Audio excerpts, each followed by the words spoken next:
Yo, what is good, my anime people? I have been waiting for a moment where they elaborate more on Shanks, and they kind of finally have. It took them a while, right?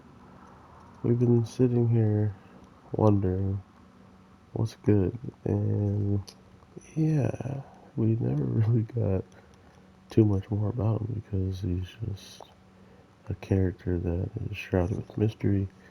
We know nothing of if Roger gave him the hat or if it's something he's just had from a different experience. Whatever the case is, it definitely felt good to see his true person he admired um, living out, at the fullest.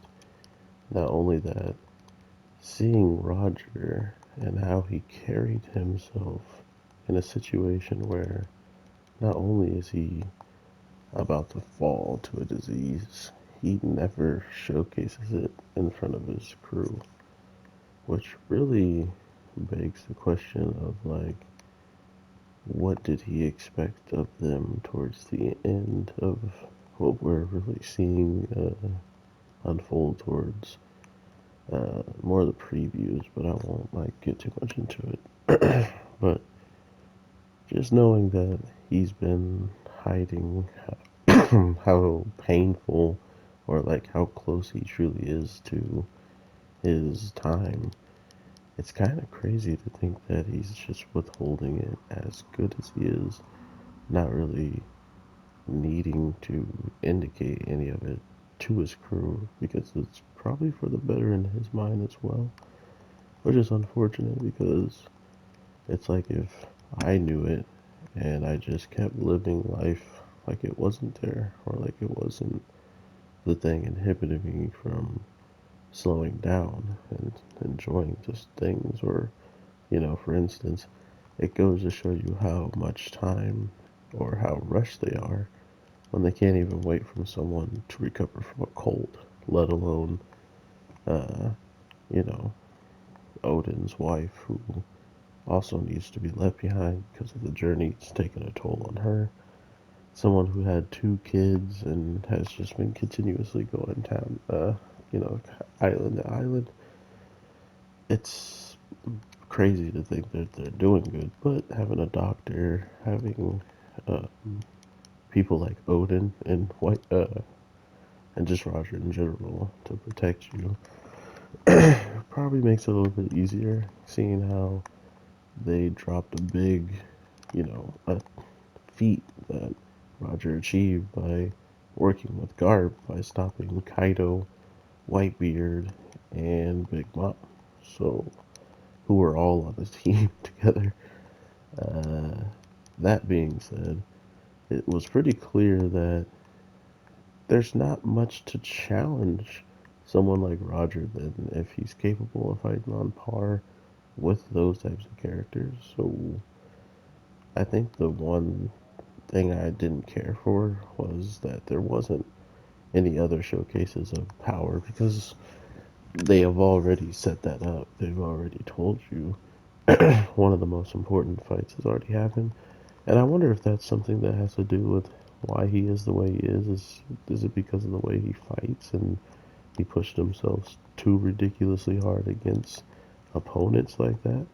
Hence why, him and Whitebeard have the relationship that they do is on site. They pretty much fight for days on end, right? Like, it's not really a friendship, I would say. I mean, the end where they all start sharing stuff is cool and all, but what if Whitebeard or Roger fell? Would they be sharing then, Um, so it's these types of things that are very, very interesting on how they play a big role in the characters for the future. Because I don't remember a lot of people talking about Roger or their experience with him. So to see any characters get relevancy from just meeting Roger, it's sure it's not on the same level as Shanks, who was, hand in hand going to all these places with him. But there's people that lived in this era of Roger literally being the first man to travel around the world. And to make that even possible, it kind of hits different only in a couple of grand schemes for me with Shanks, for the future of other characters that have already showcased in here that as super young kids. Uh, the new one was the cat who has like the bandage around his eye. I'm pretty sure it's like Pedro or something along those lines. Um, Everybody is getting a ridiculous amount of irrelevancy, or being more relevant because they have ties to Roger, in my opinion. And just like that, there's things that could happen for these characters that would make a lot more sense uh, in the future just by these tiny bits of setups or these tiny bits of cameos. So definitely look forward to seeing what's going on in the future of this show. Let me know if you also believe in just what Roger's setting up for everybody is still part of his plan, because he had 10 years for Poseidon to be born, and he does not have that much time. So, what does that have to do with anything in the future? Or has that already passed and there's nothing to worry about anymore? But with all that being said, I hope you all are having a good one. I'll definitely talk to you in the next one. Shanks definitely moved back up to second best. I still gotta give it to Roger. Just, this character is amazing. Peace.